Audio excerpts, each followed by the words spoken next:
बिहार वो जहां की गांव की कच्ची गलियां पक्की हो गईं। बिहार वो जहां लड़कियां अपने सपनों के लिए अपने दहलीज से बाहर निकलने लगी। बिहार वो जहां गांव कस्बों के निर्णय आज महिलाएं करने लगी। बिहार वो जहां राज्य की आधी आबादी राज्य की रक्षा सुरक्षा में अपनी हिस्सेदारी दर्ज करने लगी। बिहार वो जहां नई इमारतें अपनी नई इतिहास की गाथा गाने लगी। बिहार वो जहां अपने बदलते तस्वीर की कहानी देश को सुनाने लगी। नमस्कार, मेरा नाम बीना है और आप द इंडिया टॉप देखना शुरू कर चुके हैं। कैसा था आज से 15 साल पहले का बिहार और कैसा है आज का बिहार?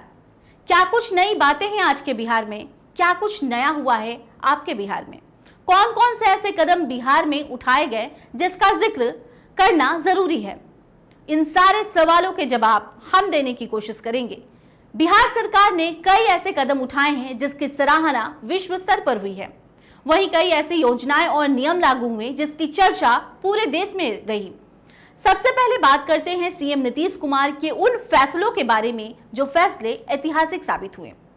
तो आपको बता दें, उन फैसलों में सबसे पहला जिक्र आता है पंचायत चुनाव का, क्योंकि नीतीश कुमार ने पंचायत चुनाव में महिलाओं को 50% आरक्षण दिया। बिहार ऐसा करने वाला पूरे देश में पहला राज्य था जहां इस कदम से महिलाओं को आगे बढ़ने का मौका मिला। इस कदम को बेहद क्रांतिकारी भी माना गया। इसने महिलाओं की राजनीतिक में एंट्री आसान कर दी। इसी तरह नीतीश कुमार ने पूरे बिहार में शराबबंदी की घोषणा की। 2016 में इसे लागू किया गया। पूर्ण शराबबंदी कानून आ गया।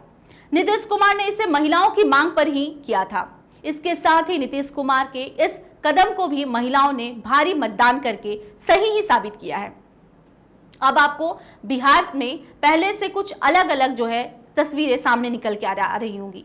इसकी तस्वीर बदल गई है। बात चाहे बिहार में कानून व्यवस्था की हो या हो स्वास्थ्य व्यवस्था की, शिक्षा की बात हो या हो सड़कों की, बदलाव तो आप साफ तौर पर देख ही रहे होंगे। एक वो योजना जिसकी बात देश के बाहर भी हुई और वो योजना थी जल जीवन और हरियाली, जिसके तहत नीतीश कुमार ने पर्यावरण पर भी ध्यान दिया। बिहार सरकार की ओर से मुख्यमंत्री नीतीश कुमार ने महिला सशक्तिकरण पर सबसे ज्यादा जोर दिया है। बिहार देश का पहला राज्य है जिसने पंचायत व नगर निकायों में महिलाओं को 50% आरक्षण दिया। देश के 1 दर्जन से अधिक राज्यों ने इसका अनुसरण भी किया। हजारों महिलाएं राज्य जनप्रतिनिधि के तौर पर निर्वाचित होकर आ रही हैं। इसने उनका न केवल राजनीतिक सशक्तिकरण हुआ है बल्कि आत्मविश्वास भी बढ़ा है। कक्षा 1 से 8 तक की प्रारंभिक शिक्षिकाओं की नियुक्ति में भी 50% आरक्षण दिया गया। कन्या उत्थान योजना के तहत स्नातक उत्तीर्ण करने वाली सभी लड़कियों को 25,000 रुपया दिया जाता है। कक्षा 1 से 12 तक की बच्चियों को साइकिल, पोशाक व सैनिटरी नैपकिन के लिए राशि मिलती है। प्रथम श्रेणी में मैट्रिक व इंटर उत्तीर्ण करने वाले प्रोत्साहन राशि मिलती है। सरकारी नौकरियों में महिलाओं को 33% आरक्षण दिया गया है। इसके साथ ही इंफ्रास्ट्रक्चर की बात करें तो बिहार आज किसी राज्य से पीछे नहीं है। चाहे बात ज्ञान भवन की हो या फिर नए म्यूजियम की, नए बस स्टैंड की हो या फिर कृषि भवन की, गंगा रिवर फ्रंट योजना हो, और ये बदलाव जो है सिर्फ बिहार की राजधानी पटना में नहीं दिखते बल्कि पूरे राज्य में आपको इस तरह के बदलाव नजर आएंगे। बिहार के शिक्षा व्यवस्था में बहुत सुधार हुआ है। कई नए कॉलेज खोले गए। उन फर्जी शिक्षकों और छात्रों पर भी कार्रवाई की गई जिन्होंने बिहार की तस्वीर जो है धूमिल की। 100 बात की एक बात यही है कि बिहार की धूमिल छवि को एक नया रूप मिला। ऐसा कहा जाता है कि बिहार में सड़क में गड्ढा है कि गड्ढे में सड़क। इस धूमिल तस्वीर को नीतीश कुमार ने बदला है। इससे आप मुकर नहीं सकते। अब राज्य के किसी भी कोने में 6 घंटे में राजधानी पटना पहुंच सकते हैं और इसका लक्ष्य रख सकते हैं। अब 250 की आबादी की टोलों को भी सरकार जो है सड़क से जोड़ने वाली है। अपराध खत्म नहीं हुआ है ऐसा हम कह रहे हैं, लेकिन अपराध के मामले जो है वो कम जरूर हो गए हैं। पहले अगर आप शाम को बाहर निकलते थे तो घर में अंदर जाने की जल्दी रहती थी और आप डरते थे, लेकिन अब वैसा माहौल बिहार में नहीं है। अपराध तो खत्म नहीं हुआ है, पर हम और आप ये जरूर कह सकते हैं कि आप शाम को पहले लोग घरों में डर से घुसने नहीं। अब जो है बिजली की व्यवस्था सकारात्मक रूप से हर शहर गांव में दिखती है। शिक्षा व्यवस्था, कृषि, सामाजिक सुधार की सारी झलकियां आपको बिहार में नजर जरूर आती हैं। 7 निश्चय योजना के तहत स्टूडेंट क्रेडिट कार्ड, कौशल विकास हब, हर घर नल जल, हर घर बिजली, पक्की गली नाली पर और हर घर शौचालय जैसी बुनियादी जरूरतों की बात की गई नीतीश सरकार के दौर में। आपको बता दें कि 16 नवंबर 2020 को मुख्यमंत्री नीतीश कुमार ने 7वीं बार मुख्यमंत्री के तौर पर पदभार संभाला।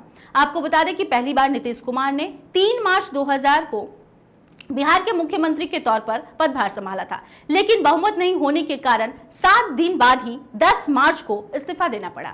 दूसरी बार नीतीश कुमार ने 2005 में बीजेपी के साथ चुनाव लड़ा और 24 नवंबर 2005 को उन्होंने बिहार के मुख्यमंत्री के पद को ग्रहण किया।